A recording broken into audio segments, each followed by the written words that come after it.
All right, everyone, it's Thursday. This is the morning briefing from the Celtic Way. You know all that by now. My name's Hamish. You probably know that as well. You also know that Ryan's on. You probably deduced that Tony's not with us. He doesn't often do Thursdays, does he, Ryan? But he comes back for the big show on the Friday. That's it, absolutely. I think Thursday is doggy daycare. I don't think he'll mind me saying that. He looks after I think he's got 4 or 5 dogs at his possession currently, so that's his specified day for the dogs. You can probably hear them on the morning briefing from time to time, but yeah, that's the day that he picks as his day off to spend with them. But yeah, just the two of us, but still plenty to talk about. Getting closer and closer to the next game, which is absolutely brilliant. Feels like it's been a really, really long season, but we're really getting into the juicy bit of it now. I'm looking forward to getting to Saturday. Very much so. Right, first of all, we're thrilled to have Weissman, who are a global leader in the boiler industry, sponsor our podcast. They've teamed up with MPH Boilers, which makes this a match made in heaven. Weissman's boilers are engineered to deliver not just warmth, but unparalleled efficiency and reliability. Cutting edge technologies, what we're talking, it saves you money on energy bills and also reduces emissions. And with MPH Boilers, you know you're getting service from the best in the business. They're a local team.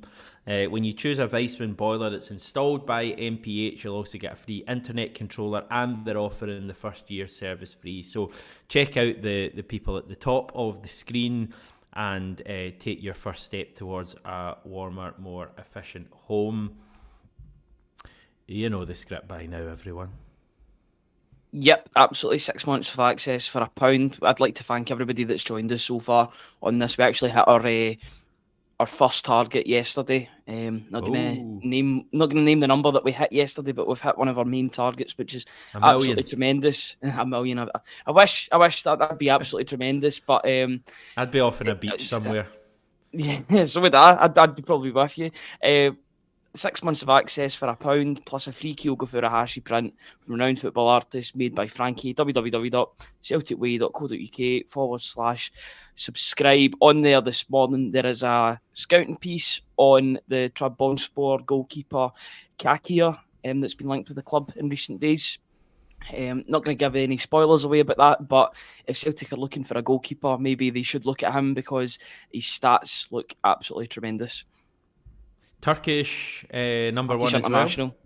He's did a wee bit of digging into him a few weeks ago. He's been at them pretty much his whole career. What's the latest chat there? I've missed that completely.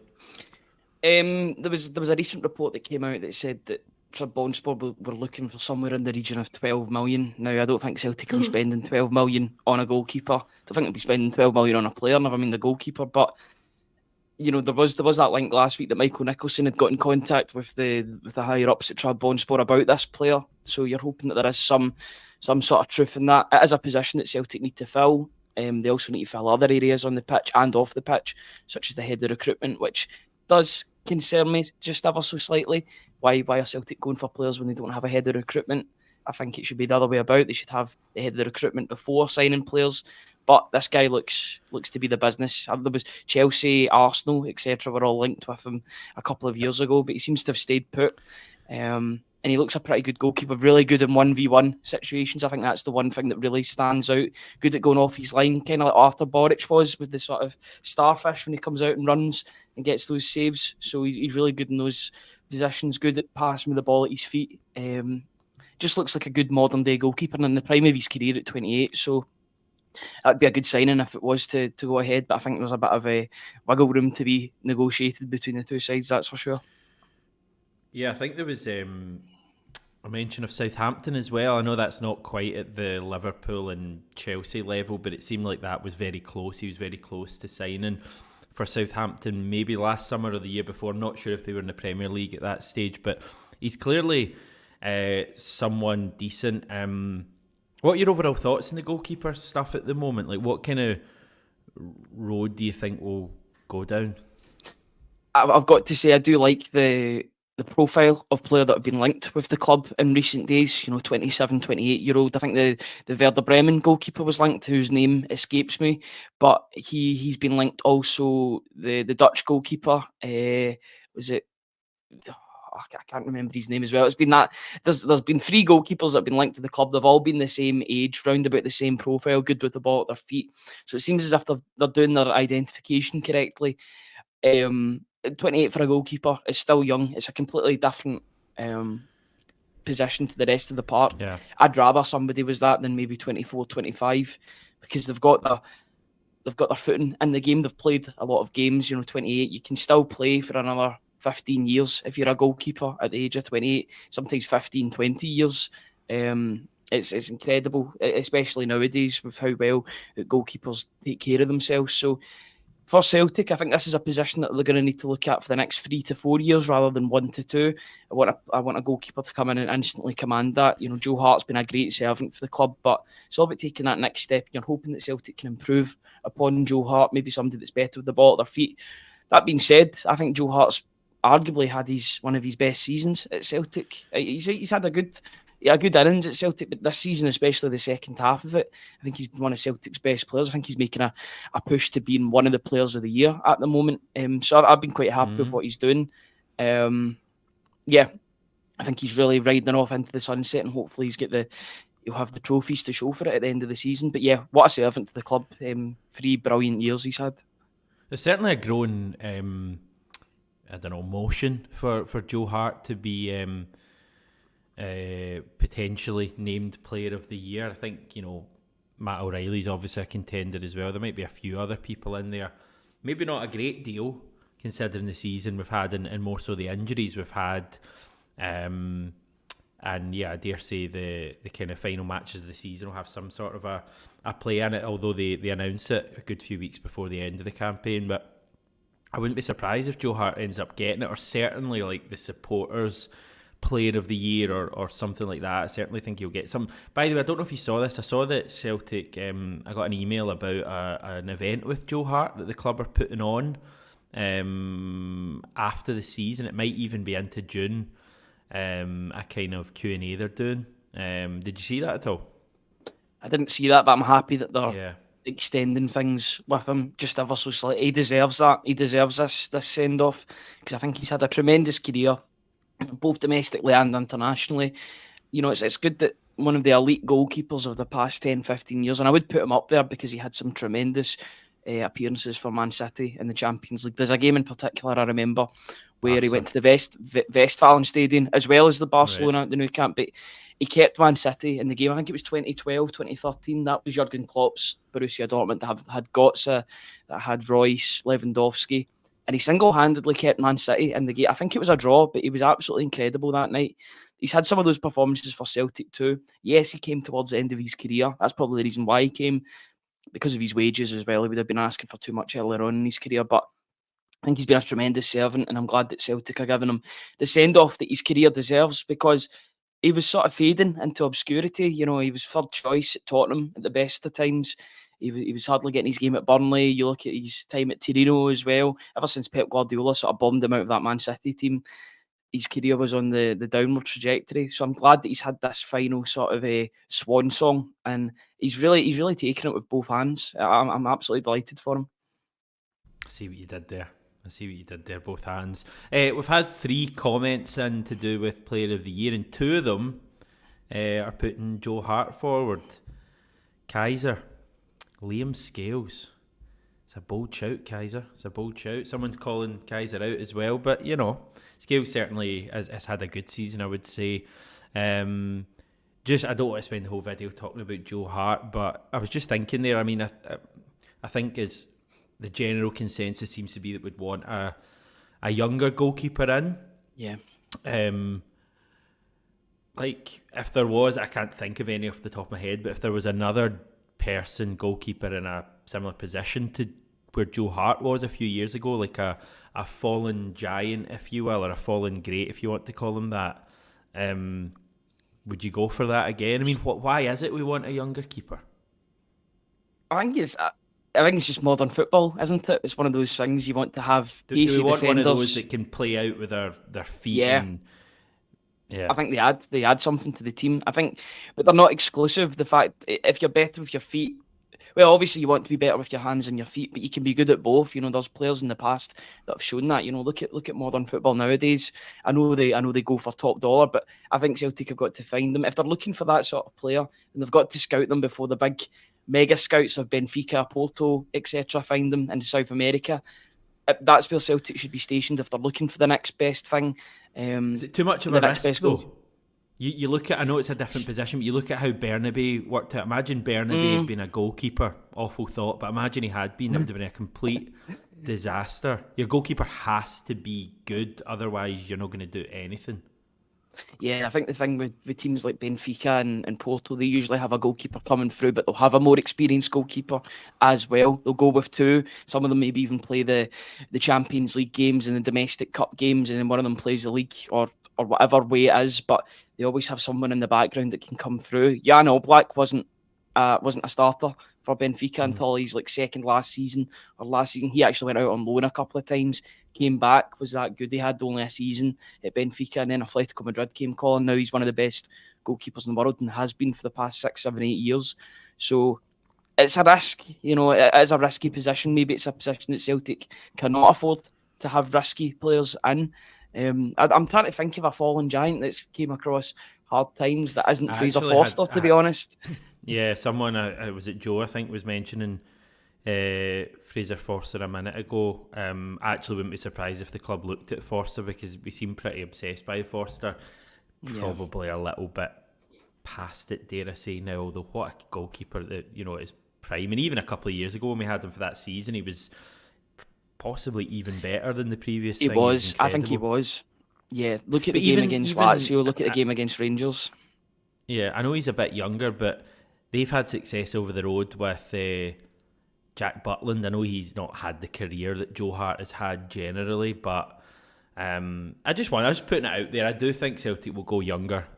Anyway, we've spent over 10 minutes talking about goalkeepers. What do you want to talk about today? Because there are a few things happening, a bit of controversy.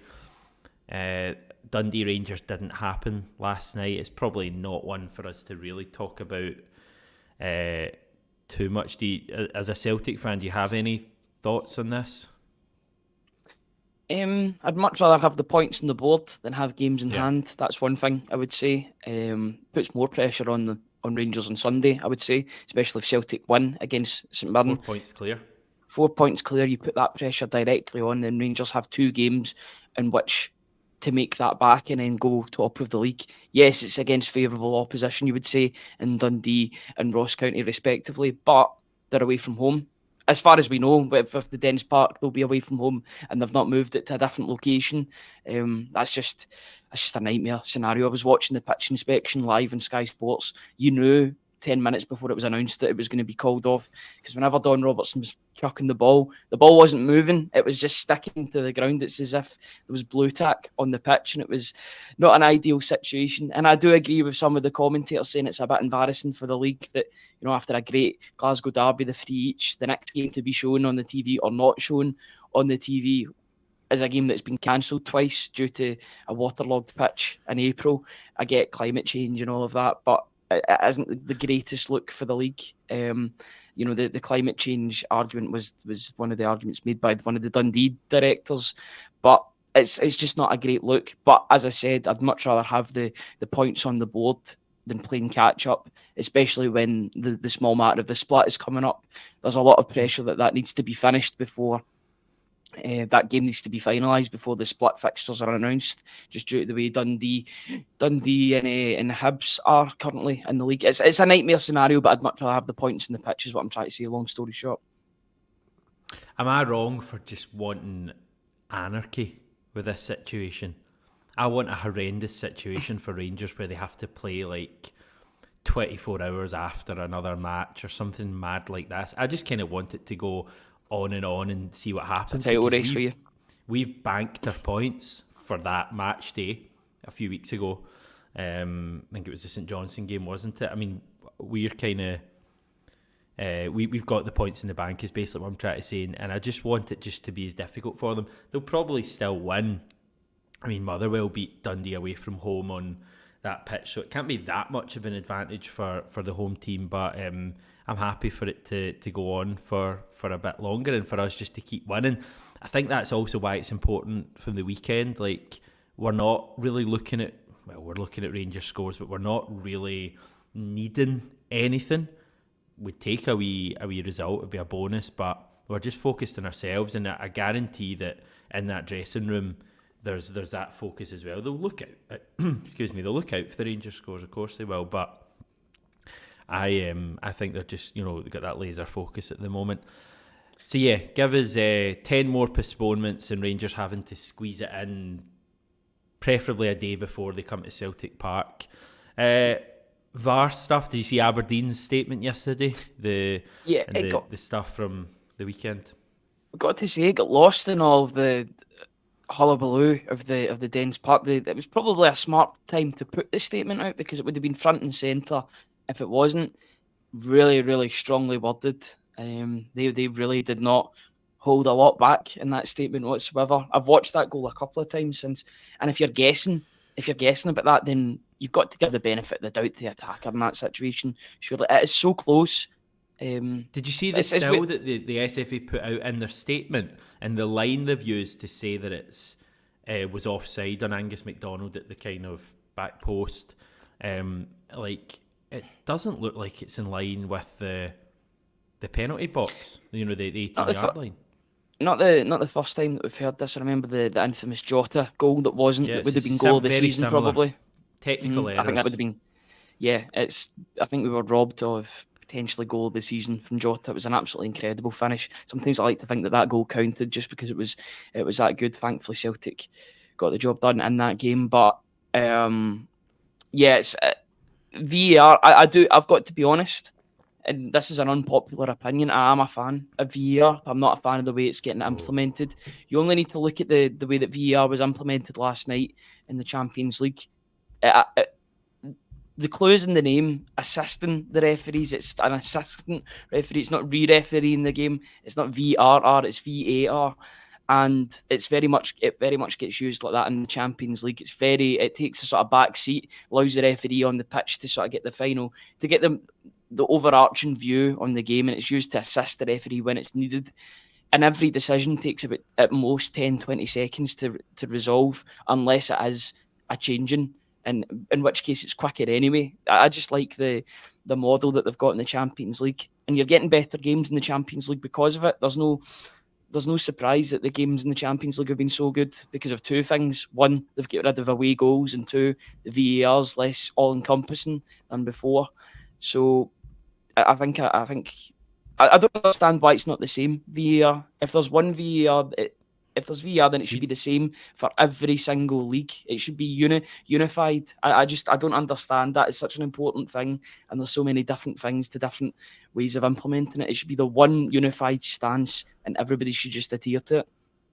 We don't have the VAR that UEFA does. We have VAR Lite, I think they called it when it first came in. You don't hear that term used anymore, which I think is interesting in itself, but for the vast majority of games in the Premiership, the ones that aren't televised live by Sky Sports, they only have 6 cameras in use, and I think that's a major issue. It was a major issue for the Jota thing, because if that game had been live on TV, remember that night it wasn't, it was a pay-per-view match, that Jota night. If that had been live on TV, you would have had another camera you could have looked at. Same with the Aberdeen thing against Livingston. I can't remember an instance of this happening down south. Maybe there has been. They've had VAR for much longer, and they play far more matches every single weekend in their Premier League. But it just seems like we've had far more of these kind of technical errors, and it just because it's been done in the cheap. And that was the crux of Aberdeen's statement yesterday. And for me, we're reaching a point where clubs have to stand up and decide what they're doing, and they probably need to consult with supporters about that. I'm just reading an article here about the Swedish Football Association, who earlier last year admitted that VAR needs they need to take a look at VAR, and it needs greater scrutiny, and they've decided not to discuss its adoption into Swedish football until at least the autumn of 2024. So it's slightly different to us, but they're, I think, the only country among Europe's top 30 leagues that doesn't have VAR. So we wouldn't even be the only ones. I don't think it's going to be scrapped because, I think there's loads of things like our referees can't referee big European games and use VAR for that if they're not using it domestically. But that's not really my issue right now. My issue is that the VAR is just, for me, is a nightmare in Scottish football. And I'd love for, Aberdeen are clearly not happy. They've reached a point where they think action needs to be taken. It either needs to be improved or we need to look at other options. Celtic have called it out in the past. Other clubs have as well. Decisions are one thing, and there's been so many bad decisions made, human error, but the technology not working for me is pretty unforgivable, and that's happened at least twice now. Scott asking, does anyone know how much clubs pay for VAR? I'm not sure. I'd need to look into that. I know Celtic and Rangers pay the most for it. They took a bigger hit in order for VAR to come in. I know there was smaller sort of what would you call that? Smaller fees paid by some of the teams that maybe couldn't afford it as much. But I know Celtic and Rangers took a hit. It's not going anywhere. This is the thing. VAR is not going to go anywhere if it's been implemented. Fans, and Aberdeen are clearly questioning things.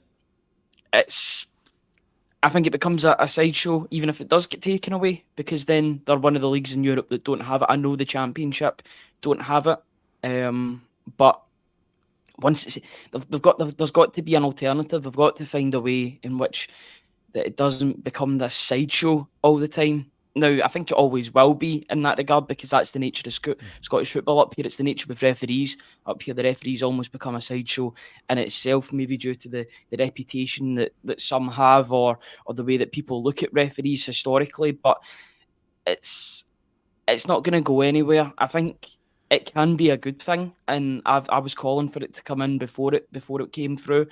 It's just, I think it's the refereeing standard in Scotland isn't good enough. I think we've all known that for ages, for years on years.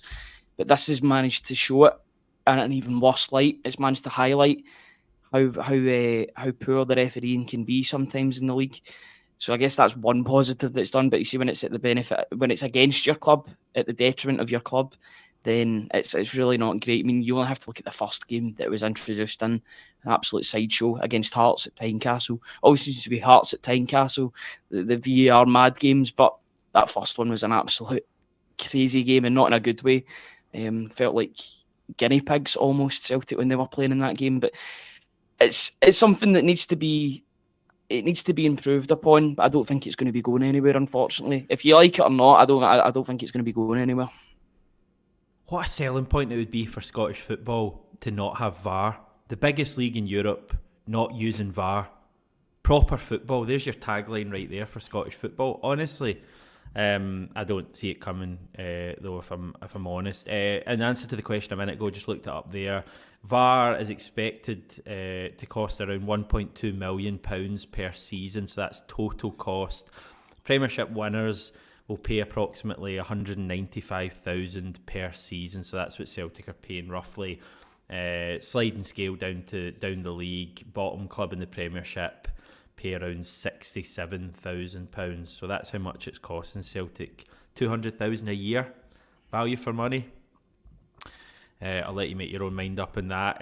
Referees have been announced for the weekend. Ryan, we've got Stephen McLean as the ref, Callum Spence and John McCrossan on the as linesmen. Fourth official Peter Stewart, VAR's David Dickinson, and assistant VAR is Gary Hilland. Brendan Rodgers did an interview yesterday. Did you catch that? Yeah, I'm actually trying to think back to it now, but it was only like a slight version. Describing Daizen Maeda as the king of the lost cause. Loved that.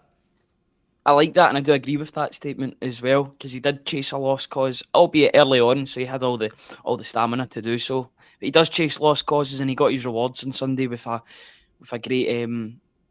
I don't want to call it a deflection. Is it a deflection into the goal, or he sticks a leg out and it manages to hit off him and go in? He chased. Yeah. It was a very low. I'm going to bring the XG into it as well, but it was a really low XG chance as well. I think it was 0.02 that rose to 0.04. So I think it shows you just how unlikely it was to hit the back of the net. A lot of people have been calling out sort of Jack Butland for his performance, especially for that goal and the third goal, but I don't think there's much that you can do about either, to be honest with you. Had a couple of really good saves in the game as well, especially from Matt O'Reilly, that header. A phenomenal save from him, from a really good goalkeeper, I must say. But yeah, I don't think he could have done much with those two, especially the third goal as well. But yeah, it feels like it's been longer than the 3-4 days since that game. It feels like forever since Celtic's played. I don't know about you, just due to all the fallout that's happened after it. But I'm looking forward to getting back to Celtic Park at the weekend. You know, hopefully get back to winning ways at home in the Scottish Premiership, and see players return to even fuller fitness for this title running. That tunnel vision's got to be there. If they win all their games from now until the end of the season, I've got a double in the trophy cabinet, so that's got to be their aim. Yeah, you excited for the weekend? As we've said, a number of times this week, I think we're going to get a big crowd. I've spoken to a fair few fans, pals and stuff this week, and everyone seems buzzing. We're counting down the days for it. Saturday 3 p.m. We've not played at home probably in around a month. I think St Johnstone was the last game, so I think it's going to be good. And just hopefully the team are just ready, because it's a chance to go 4 points clear, and I know that they'll have games in hand, but just bank the points right now, Celtic. Keep winning and turn the pressure, or keep the pressure up on them. Yep, absolutely. As we said at the start of this podcast, it's always better to have the points on the board than have games in hand, because those games in hand, you can still drop points in them. They're still to happen, and at least when you've won the games, you've got the concrete points in the bag. I'm always looking forward to going back to Celtic Park. You never ever take it for granted at all. I always remember the time that we were without it for about a year and a half, which was an absolutely hellish time without going to the football. So I never ever take it for granted. Every time you go there, you always look forward to it, regardless of how the team's playing, because it's an opportunity to see your team in person. Always look forward to covering it for the Celtic way as well, doing the podcast pre and post match. But yeah, regardless of who it's against, I think St Mirren, they've not been on the greatest of form recently, but they look as if they'll be they will be in the top six. So they've had a good season. So yeah, always a difficult challenge against the Stephen Robinson side. We'll probably play them after the split as well, probably away from home. I'd guess that'd be one of their away from home games. But yeah, they won't have Kwon. But yeah, I'm looking forward to the game at the weekend, is what I'm trying to say. Man, I'm terrible with words today, but I'm buzzing for the game. It's been a month since Celtic have been at Celtic Park, so yeah, good to get back and hopefully get the 3 points to go along with it. We've been all right against St Mirren this season. There was that kind of nervy 2-1 game when O scored really late on, but the two games recently in Paisley were both pretty straightforward victories, and they kind of both arrived at kind of times when maybe there were questions about the team. So I'm feeling good. I'm just excited to see the team. I mean, how good would we all feel if they put a bit of a statement? Winning's the main thing, and obviously sign me up for 6 1-0 wins. Bite your hand off. It'd be pretty nervy, but I'd bite your hand off for that. But I think it would be really good if the team just right from the start were at it, like we have been quite a lot in the home games, like the Dundee game recently, that kind of performance.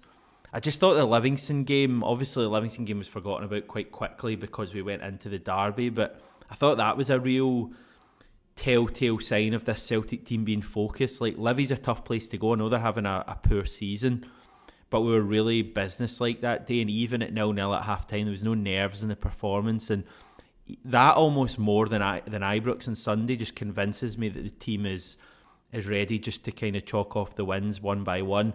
I'm excited to see the game on Saturday, actually.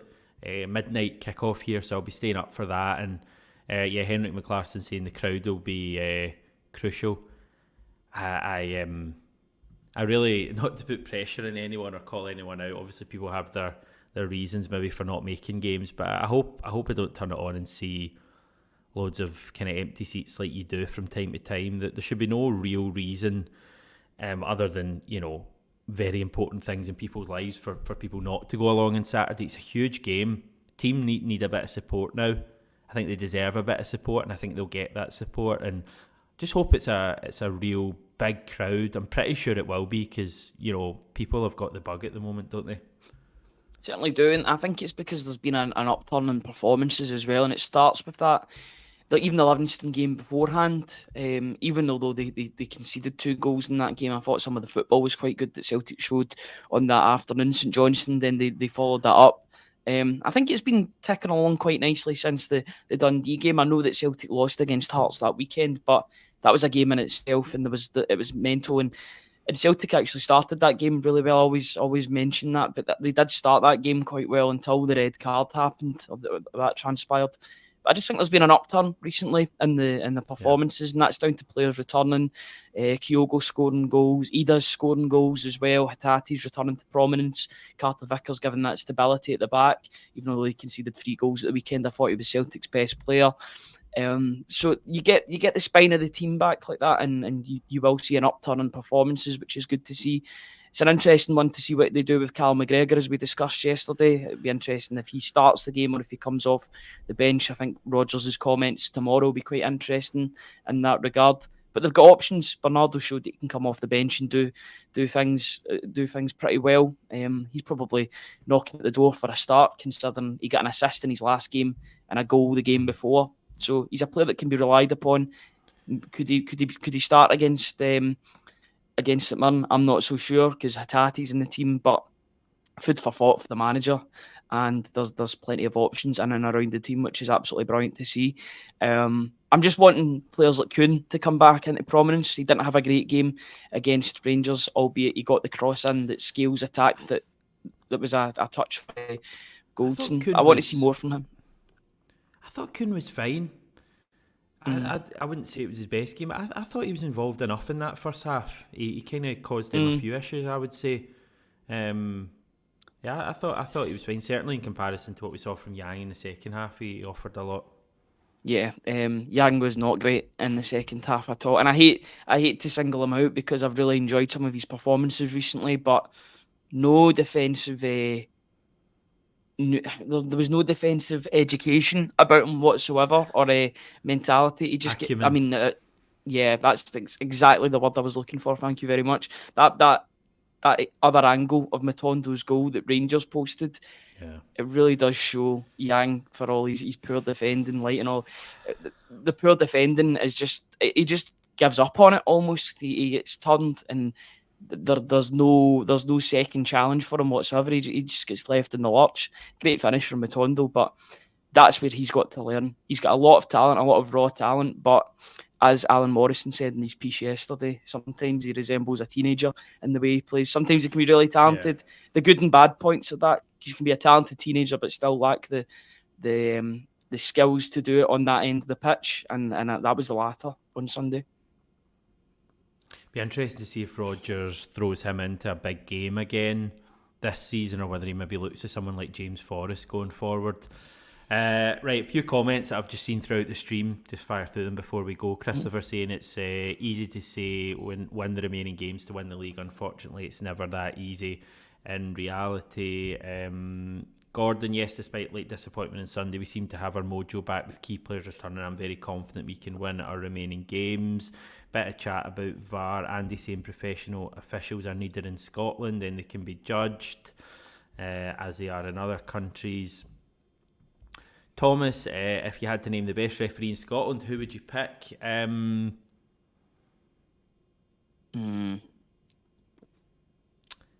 know. At a push, Nick Walsh. I can't honestly, but I just think in general it's a really poor pool of referees to choose, and that's probably down to the fact that they're not full time as well. If they were full time, then maybe they'd be better because they were putting more time into it. But I don't want to attack the referees too much. I think that's been done a lot this week, to be honest. But yeah, it wasn't the greatest of performances from John Beaton on Sunday. That's pretty much all I've got to say on the matter. I know some people were saying it was a good performance. Just look at the fouls that Celtic were getting given. You look at the foul totals for the two sides. It was quite alarming on one side, to be honest. Ask us an easier question next time, Thomas, like the meaning of life or something like that. best referee in Scottish football. People are saying Willie Collum. It probably is. Andrew, we've been playing well without McGregor. Does McGregor start this weekend? I don't actually know because I'm not Brendan Rodgers. I'm not sure. What do you think? Do you think he will start? I feel like I'd maybe be 50-50, but, well, maybe 60-40 in favour of him not starting. If you can play 60 minutes, if that's his sort of time frame, then play him for the 60 minutes and bring him off after that and bring somebody on like Daniel Kelly or Iwata if he's not started the game. Personally, I'd want Iwata to continue to start. I like this run that he's been having in the team in recent weeks. I thought he was quite decent at Ibrox as well. I just think he's a solid option. There's nothing flashy about him, but you know what he does, and he gives you that stability in the middle of the park in that engine room. Celtic, it might be a position that Celtic need to strengthen in. I know they've been kind of looking for that defensive midfielder for years, it seems. You know, they've had Abildgaard, they had Beaton. I know he was in and out of the team. God. I know. Abildgaard. Yeah, Abildgaard. There was another one as well, and I'm trying to think. James McCarthy could probably put in that. Yeah, although Ideguchi was more of a number 8, and he plays as a number 8 for Vissel Kobe as well. So he was always too lightweight to be a number 6. Although you have had number 6 in the past. Sorrow as well. I remember that. We'll always have Leo, in which him and Turnbull really turned it on for that one game in the season, but. It's definitely a position that Celtic, I think, need to, as well as goalkeeper, I think defensive midfielder, if you can get a player in there that really can make that position his own and sort of force Cal McGregor to go further forward, I think you'll see the difference, especially in Europe. There was always that link with Vinicius Souza. I know he's at Sheffield United. Could that be something that they look at if and when Sheffield United go down? You know, that looks as if they will go down at the end of the season. I think they're one of the certainties actually to go down. So could be somewhere that they look back at, maybe at a cut price deal. But you look at the prices in the Championship, you know, he'll go for a pretty penny. Being Brazilian as well, you know, Brazilian defensive midfielder. You know, he's got that about him. You know, you look back to the players that Celtic have been linked with. You know, how much is Douglas Luiz worth now? And he was linked with a loan move to Celtic 10 years ago when he was at Manchester City. So. You know, Celtic are identifying these players. It's just all about getting them at the right time before they become too expensive. Paying money to sign them. You know, that's the thing, Celtic. Mario says... Is he on loan? Quinny says he's on loan from Man City. All right. I thought he signed permanently. What do you think will happen if the game next Wednesday for that lot does not go ahead? I think they'll be in a desperate rush to get it on, potentially... play it when they normally wouldn't, or I think by then they'll have to come up with some sort of contingency to play it somewhere else, possibly Hampden. I don't know. I guess we'll wait and see. I saw people saying that Tannadice wouldn't be an option because it's not equipped with VAR. You could play it at Tannadice and not use VAR for that match. So it's going to be fun in games. And finally, Pete saying, at this stage of a very close season, you should be sitting in your seat at Parkhead unless it's a matter of life and death. I agree. Or if you can't make the game, make sure you give your ticket to someone else so they can go along and support the team. I want to see a full Celtic Park on Saturday, and you know what, Ryan, I think we will. Right, we're going to head. Final shout out for this: 6 months access for £1 plus a free Kyogo Furuhashi print from renowned football artist, made by Frankie. And it looks wonderful. Back tomorrow, Ryan. We'll have Tony with us at that stage as well. Thanks everyone for tuning in. Speak to you then.